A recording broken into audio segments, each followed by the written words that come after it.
Hello everyone, आज हम respiratory system में एंटी इन्फ्लेमेटरी ड्रग्स के बारे में देखेंगे।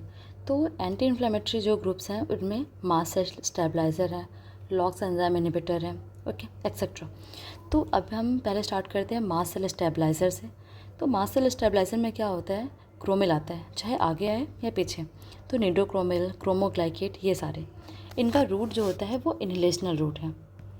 मैकेनिज्म ऑफ एक्शन क्या है, ये सी फाइबर्स को ब्लॉक करेंगे, कैप्सिन रिलीज़ को रोकेंगे और क्लोराइड चैनल को इनहिबिट करेंगे। नॉर्मली काम कैसे करेंगे, ये सी फाइबर होते हैं, ये कैप्सिन रिलीज़ करते हैं, देन क्लोराइड चैनल एक्टिवेट होता है, उसके बाद मास्ट सेल जो होते हैं वो हिस्टामिन और फर्दर केमिकल्स रिलीज़ करते हैं। अब इसके यूजेस कहाँ हैं, जो इसके यूजेस हैं वो क्रॉनिक एस्थमा में है, सीजनल एस्थमा में है और एक्सरसाइज इंड्यूस्ड एस्थमा में है। लेकिन इसका जो है इस प्रायोरिटी में हम क्या रखेंगे, inhaled corticosteroid. Drug of choice inhaled corticosteroid है। उसके बाद मास्ट सेल स्टेबलाइजर्स हैं। मास्ट सेल स्टेबलाइजर ये एक्यूट एस्थमा में इफेक्टिव क्यों नहीं है, क्योंकि ये ब्रोंकोडायलेटर्स नहीं है। ओके, अब चलते हैं 5-फ्लॉक्सीजिनेज इनहिबिटर ना। तो इसके लिए ज़ाइलोटॉन होते हैं। तो ज़ाइलोटॉन जो है वो हेपेटोटॉक्सिक हैं, इसलिए अभी यूज़ नहीं किए जाते। ये क्या करते हैं, ल्यूकोट्राइन्स जो होते हैं उनके सिंथेसिस को कम कर देते हैं।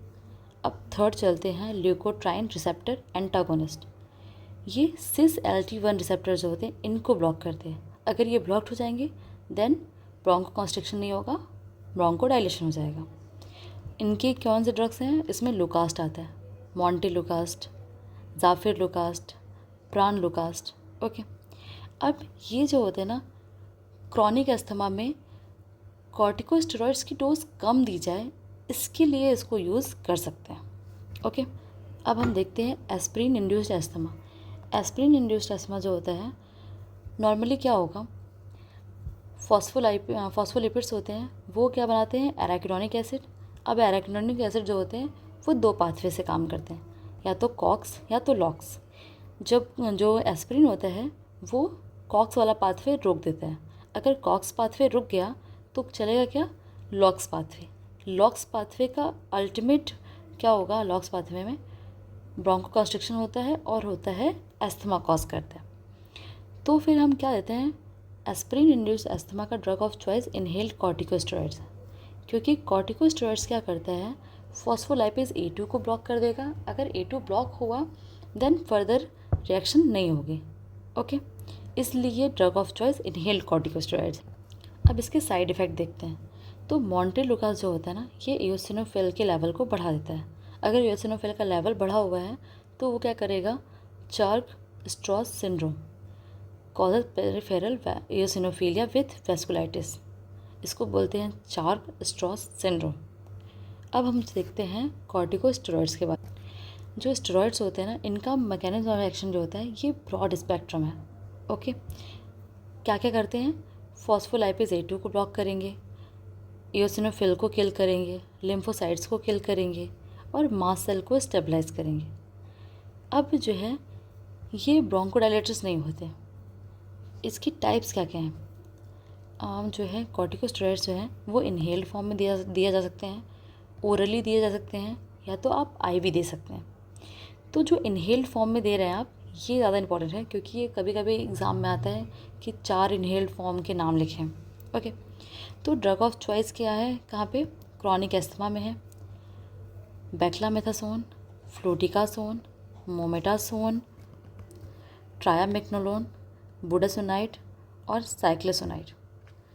अब कुछ कुछ प्रॉपर्टी जो आपको याद रखनी है, फ्लूटिकासोन जो है ये मोस्ट पोटेंट है, और बुडासोनाइड जो है ना ये बॉडी कॉर्ड के फॉर्म में आता है, और साइक्लोसोनाइड जो है ये सॉफ्ट स्टेरॉइड है। सॉफ्ट स्टेरॉइड क्यों है, क्योंकि ये कैंडिडा का इन्फेक्शन नहीं कराता। ओके, ओरल थ्रस्ट नहीं कराता। और जो ओरली है, ओरली आप कब देंगे, रिफ्रैक्टरी अस्थमा में देंगे, आगे हम देखेंगे। ओके, जब इनहेल्ड कॉर्टिकोस्टेरॉइड्स की हाईएस्ट डोज देकर भी ठीक ना हो अस्थमा, तब हम ओरली देना शुरू करते हैं। ओके, और IV हाइड्रोकॉर्टिकोसोन ये आप दोगे स्टेटस एस्थमेटिकस में। ओके, ये भी हम देखेंगे आगे। अब देखते हैं हम इनहेल्ड कॉर्टिकोस्टेरॉइड्स के एडवांटेजेस।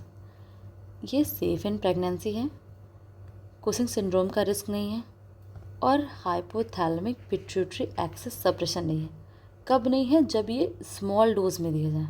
अगर लार्ज डोज में आप यूज़ करोगे तो ये सारे इफ़ेक्ट आ सकते हैं। ओके, अब देखते हैं ओरल थ्रस्ट। ओरल थ्रस्ट का मतलब जो है कैंडिडा का इन्फेक्शन। ओके, कॉर्टिकोस्टेरॉइड्स आपने लिया, अगर आप इनहेल्ड कॉर्टिकोस्टेरॉइड्स ले रहे हो तो ओरल कैविटी की इम्यूनिटी वीक हो गई। अगर वहाँ की इम्यूनिटी वीक है तो वहाँ फंगस इन्फेक्शन बड़े आराम से हो जाएगा। ओके, अब इनको अवॉइड करने के लिए आप क्या करोगे? स्पेशल यूज़ कर सकते हैं, गार्गल्स आफ्टर इनहेलेशन कर सकते हैं, और इसके लिए ड्रग्स क्या दे सकते हो आप? फंगल इन्फेक्शन है तो एंटी फंगल दोगे। अब एंटी फंगल में क्या क्या है? निस्टेटिन पेन दे सकते हैं आप, लोकली अप्लाई कर सकते हैं, या तो फिर ओरल फ्लूकोनाजोल दे सकते हैं। ये जो है वाइड स्प्रेड कैंडिडा के लिए यूज़ किया जाता है। वाइड स्प्रेड कैंडिडा का मतलब ओरल, इसोफेगस और फेरिंग्स, इन तीनों के लिए आप यूज़ कर सकते हो। अब देखते हैं एस्थमा का मैनेजमेंट। तो एस्थमा का जो मैनेजमेंट है वो जीना 2023 के हिसाब से देखते हैं। ठीक है, ये ग्लोबल इनिशिएटिव फॉर एस्थमा। अब अगर किसी पेशेंट को एक्यूट एस्थमा अटैक आया है, उसके साइंस क्या हैं? डिज़निया हो रहा है, चेस्ट पेन है, वीज़ है, तो आप क्या दोगे उन्हें? फॉर्मेट्रॉल देंगे इनहेल फॉर्म में, उसके साथ बुडासोनाइड दे सकते हैं आप। अगर फिर भी उसे रिलीफ नहीं मिल रहा तो फिर क्या देंगे? ये कंडीशन जो होती है स्टेटस एस्थमेटिकस की होगी। ओके, या तो फिर एक्यूट सीवियर एस्थमा। जब भी अगर एग्ज़ाम में कभी आता है what is the condition of status asthmaticus, तो आप लिख देंगे not relieved by usually dose of beta two agonist. इतना भी आंसर सफिशिएंट है। ओके, ये क्वेश्चन आता है यूनिवर्सिटी एग्ज़ाम में, इसलिए कह रही हूँ। अगर स्टेटस एस्थमेटिकस की कंडीशन आई है, उसे ट्रीट करने के लिए आप ह्यूमिडिफाइड ऑक्सीजन देंगे, हाइड्रोकॉर्टिसोन देंगे 100 mg स्टैट IV के फॉर्म में, और high dose of beta two agonist देंगे फॉर्मेट्रॉल इनहेल फॉर्म में। अगर फिर भी रिलीफ नहीं मिलता है तो आप उन्हें इप्राट्रोपियम देंगे इनहेल फॉर्म में, मैग्नीशियम सल्फेट का इंजेक्शन देंगे, एमिनोफाइलिन का इंजेक्शन देंगे 5 mg पर kg IV।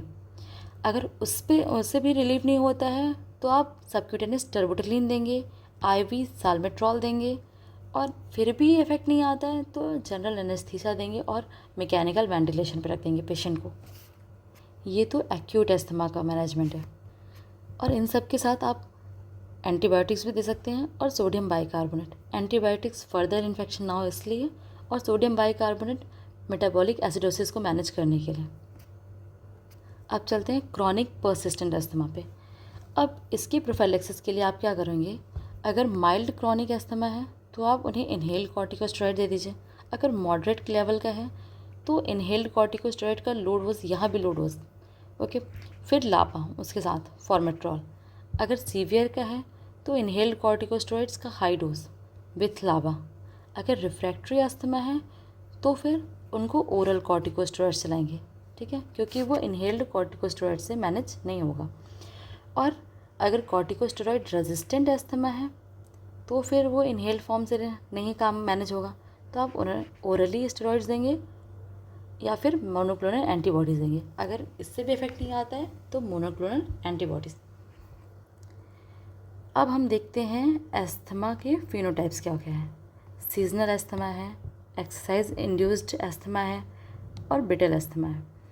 तो सीजनल एस्थमा क्या होता है? एक सीज़न में, जिस समय पॉलन का सीज़न होता है ना, उस टाइम में पेशेंट को प्रॉब्लम होती है, तो उसके लिए drug of choice inhaled corticosteroids है और मास्ट सेल स्टेबलाइजर है। प्रायोरिटी में इनहेल्ड कॉर्टिकोस्टेरॉइड्स हैं। जिस समय प्रॉब्लम होने लगे उससे 1 महीने पहले आप पेशेंट को देने लगे तो पेशेंट को राहत रहती है। और एक्सरसाइज इंड्यूस्ड या स्ट्रेस इंड्यूस्ड एस्थमा में, इसमें भी drug of choice inhaled corticosteroid है, प्रायोरिटी में मास्ट सेल स्टेबलाइजर है। अब इसमें क्या होता है, पेशेंट अगर एक्सरसाइज करने जा रहा है उससे 30 मिनट पहले आप दे दें तो इसमें जो है पेशेंट को रिलीफ रहता है। और ब्रिटल अस्थमा है, यहाँ पे जो है सडन वर्सनिंग हो जाती है ब्रिटल अस्थमा में, डेंजरस कंडीशन आ जाती है हाइपोक्सिया वाली, पेशेंट एमरजेंसी में और जो है उसकी डेथ भी हो सकती है। इसकी टाइप 1 भी, इसके 2 टाइप्स हैं, type 1 type 2। Type 2 more serious होता है इसमें पेशेंट नॉर्मल रहता है, अचानक से सिम्टम्स आते हैं। ओके, टाइप 2 का ड्रग ऑफ चॉइस एपिनेफ्रिन है सबक्यूटेनियस, और टाइप 1 का जो है continuous infusion of subcutaneous terbutaline. Okay, अब हम चलते हैं, देखते हैं मोनोक्लोनल एंटीबॉडीज़ में। ओके, इसमें कौन कौन से हैं? ओमालिजुमैब, मेपोलिजुमैब, रेस्लिजुमैब, पेनरालिजुमैब, डिपिलुमैब और टेजेपिलुमैब। अब ये कहाँ का है? जो है ये एंटी IgA है और ये एंटी इंटरल्यूकिन 5 है, ये दोनों मेपोलिजुमैब और रेस्लिजुमैब। और बेनरालिजुमैब जो है एंटी इंटरल्यूकिन 5 रिसेप्टर, और ये इंटरल्यूकिन 4 रिसेप्टर, और ये एंटी TSL थायमिक स्ट्रोमल लिम्फोपोइटिन। ओके, ज़्यादा याद करने की ज़रूरत नहीं है, 2-4 बार आप जब जब रिवाइज़ करें तब तक पढ़ लें, याद रहेगा। ओके, इंजेक्शंस मत याद करें। मोनोक्लोनल एंटीबॉडीज़ जो है ना, not absorbed orally given by injection. तो अब जब भी कभी मोनोक्लोनल एंटीबॉडीज़ देंगे ना, तो आप कभी भी उसे ओरली नहीं देंगे, उसे हमेशा इंजेक्टेबल देंगे। अब हम चलते हैं कफ के बारे में। ओके, कफ में क्या होता है? जो है कफ की 2 तरह का होता है, एक एक्सपेक्टोरेंट होता है और एंटीट्यूसिव होता है। एक्सपेक्टोरेंट का मतलब उसमें खांसी में आपके बलगम आ रहा है, और इसमें बलगम नहीं आता, तो expel mucus out as a sputum और डायरेक्टली सप्रेस कफ सेंटर। इस कंडीशन में हम कफ सेंटर को सप्रेस कर देंगे। ठीक है, इसका ट्रीटमेंट जो होता है ना, प्रोडक्टिव कफ होगा इस समय, वो इन्फेक्शन है उसमें, तो जब आप खांसते हैं और बलगम बाहर निकलता है ना, तो इस कंडीशन में आप कफ को रोकेंगे नहीं, क्योंकि अगर आपने कफ रोक दिया तो जो एक्सपेक्टोरेंट है वो अंदर रहेगा और इन्फेक्शन कॉज करेगा, इसलिए इसमें नहीं देंगे आप। और एंटीट्यूसिव जो है, ये आप सीधे कफ सेंटर को रोक देंगे तो खांसी नहीं आएगी, क्योंकि इसमें कफ तो आ नहीं रहा है जो हमें इन्फेक्शन को बाहर निकालना है, तो इसमें ऐसा कुछ नहीं है। ये ड्राई कफ होता है इसमें। ओके, ड्राई कफ होता है, इसमें आप जो है एंटीट्यूसिव मेडिसिन दे सकते हैं जो सीधे कफ सेंटर को रोक देती है। अब जो है एक्सपेक्टोरेंट वाली कंडीशन में क्या क्या देंगे हम? म्यूकोलाइटिक्स दे सकते हैं जो सीलरी मूवमेंट को बढ़ा देते हैं, और म्यूकोलाइटिक्स जो है ये क्या करते हैं? ये म्यूकस को लिक्विफाई कर देंगे, उसके डाइसल्फाइड जो बॉन्ड होंगे उसको तोड़ देंगे। ओके, अब इनके कुछ एग्जांपल्स हैं, ब्रोमोहेक्सामीन, एम्ब्रोक्सोल, एन-एसिटिलसिस्टीन, कार्बोसिस्टीन और एडोसिस्टीन। ओके, ये सारे। अब हम देखते हैं ये जो है एंटीट्यूसिव वाला, जो सिर्फ सूखी खांसी आ रही है ना, इस कंडीशन में क्या होगा? आप सीधे कफ सेंटर को सप्रेस कर देंगे। ये ड्राई होता है। ओके, ये सिर्फ एलर्जी वाले कंडीशन में आता है। अब इसमें आप क्या कर सकते हो? पेरिफेरल एक्टिंग ड्रग्स दे सकते हो और सेंट्रली एक्टिंग ड्रग्स दे सकते हो। पेरिफेरली एक्टिंग ड्रग्स कौन कौन सी? प्रीनॉक्सीडायाजिन और लोकल एनेस्थेटिक्स, लिग्नोकेन, पॉन्टोकेन और बेंजोकेन। ओके, ये सारे। अब सेंट्रली एक्टिंग जो है उसमें क्या आप यूज़ कर सकते हैं? ओपियोइड्स यूज़ कर सकते हैं। ओपियोइड्स में भी 2 तरह के होते हैं, मॉर्फिन और कोडीन। ओके, तो मॉर्फिन में क्या है? ऑक्सीमॉर्फिन और हाइड्रोमॉर्फिन, और कोडीन में ऑक्सीकोडीन, हाइड्रोकोडीन और फोलकोडीन। ओके, अब ये तो ओपियोइड यूज़ कर लिया आपने, या तो डेक्स्ट्रोमेथोफॉन यूज़ कर लें आप, NMDA एंटागोनिस्ट होता है, और या तो नोस्कैपिन यूज़ कर लें, ये सिग्मा एगोनिस्ट होते हैं। ठीक है, NMDA एगोनिस्ट है एक, डेक्स्ट्रोमेथाफॉन और नोस्कैपिन जो है ये सिग्मा एगोनिस्ट है। ये दोनों नॉन एडिक्टिव हैं, जबकि ओपियोइड्स जो है ये एडिक्टिव इन नेचर है, सिडेटिव इन नेचर है, और ये कॉन्स्टिपेशन भी कॉज कराएंगे। ओके, इसके बाद चलते हैं, हम देखते हैं डिमल्सेंट्स के। डिमल्सेंट्स क्या करते हैं? ये स्मूथन एयरवे को करते हैं ना, एयरवे को स्मूथ करते हैं। अब जो है अगर एयरवे की सूदनिंग हो जाएगी तो जो है ब्रोंकियल इरिटेशन नहीं होगा। इसके लिए क्या क्या है? विक्स है, स्ट्रेप्सिल्स है और ग्लिसरीन है। विक्स और स्ट्रेप्सिल की टैबलेट आती है। ठीक है, इसको बोलते हैं लोजेंसेस, और ग्लिसरीन की सिरप आते हैं, इसे बोलते हैं टिंक्टूसेस। ओके, इन सबको देने के बाद जो एयरवे है वो थोड़ा सा सूदनिंग हो जाती है उस एयरवे की, तो इरिटेशन कम फील होता है। That's all for today. अब रेस्पिरेटरी सिस्टम आपका ख़त्म हो गया। ओके।